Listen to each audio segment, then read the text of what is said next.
السلام علیکم بچوں، آج جو میں کہانی آپ کے لیے لایا ہوں اس کا نام ہے بلند حوصلہ۔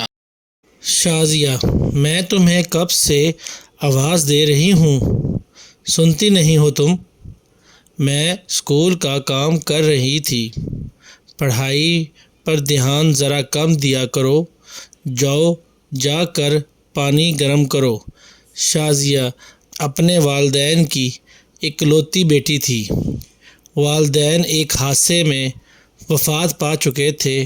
وہ اپنے ماموں کے گھر میں رہتی تھی۔ ماموں کی بھی ایک ہی بیٹی نیلم تھی جو شازیہ کی عمر کی تھی۔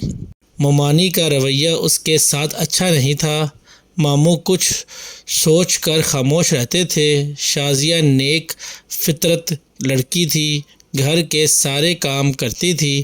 اس کے باوجود گھر میں اس کی کوئی قدر، کوئی اہمیت نہیں تھی، نہ کوئی کام اس کی مرضی سے ہوتا تھا۔ شازیہ کے ماموں گھر کا ماحول خراب ہونے کے ڈر سے خاموش ہی رہا کرتے تھے۔ ایک دن ممانی نے ماموں سے کہا، شازیہ کی پڑھائی کا یہ آخری سال ہے، اس کے بعد اسے گھر بیٹھا دیا جائے گا۔ ماموں نے کہا، تو کیا شازیہ صرف میٹرک ہی کرے گی؟ تو کیا آپ اسے ڈاکٹر بنانا چاہتے ہیں؟ پڑھائی میں پیسے نہیں لگتے کیا؟ ممانی نے کہا۔ شازیہ دروازے کے پیچھے سے یہ سب سن رہی تھی۔ وہ سامنے آ کر بولی، نہیں ماموں، ایسا مت کریں، میں آگے پڑھنا چاہتی ہوں۔ بس کرو شازیہ، ہمیں نیلم کے بارے میں بھی تو سوچنا ہے۔ آج شازیہ کو اپنے والدین شدت سے یاد آ رہے تھے۔ وہ روتی روتی سو گئی۔ میٹرک کا امتحان دینے کے بعد وہ گھر میں مکمل طور پر نوکرانی بن چکی تھی۔ شازیہ نے ہمت کی اور ماموں کی حمایت سے سلائی کا کام سیکھنا شروع کیا۔ شروع میں ممانی نے اعتراض کیا، لیکن پھر کچھ سوچ کر خاموش ہو گئی۔ شازیہ سلائی سیکھ رہی تھی جبکہ نیلم آگے تعلیم حاصل کر رہی تھی۔ شازیہ نے محلے کے کپڑے بھی سینا شروع کر دیے۔ اب آہستہ آہستہ شازیہ کے ہاتھ میں کچھ پیسے آنے لگے تھے، مگر ابھی انہیں خرچ کرنے کا وقت نہیں آیا تھا۔ وہ اپنی منزل تک پہنچنے کے لیے بے قرار تھی۔ جب ایک معقول رقم اس کے پاس جمع ہو گئی تو اس نے اللہ کا نام لے کر ایک چھوٹی سی بوتیک کا آغاز کیا۔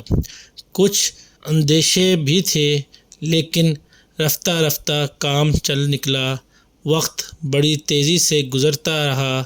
اب شازیہ نے ایک شاندار علاقے میں بوتیک منتقل کر لی تھی، جہاں لوگوں کی آمدنی کافی بڑھ چکی تھی۔ اب وہ ایک بڑے کاروبار کی مالک تھی اور اس کی صحت بہت اچھی ہو گئی تھی۔ اس دوران اس نے اپنی تعلیمی سلسلہ بھی قائم رکھا تھا۔ ماموں کے گھر سے بھی اس کے تعلقات اچھے ہو گئے تھے۔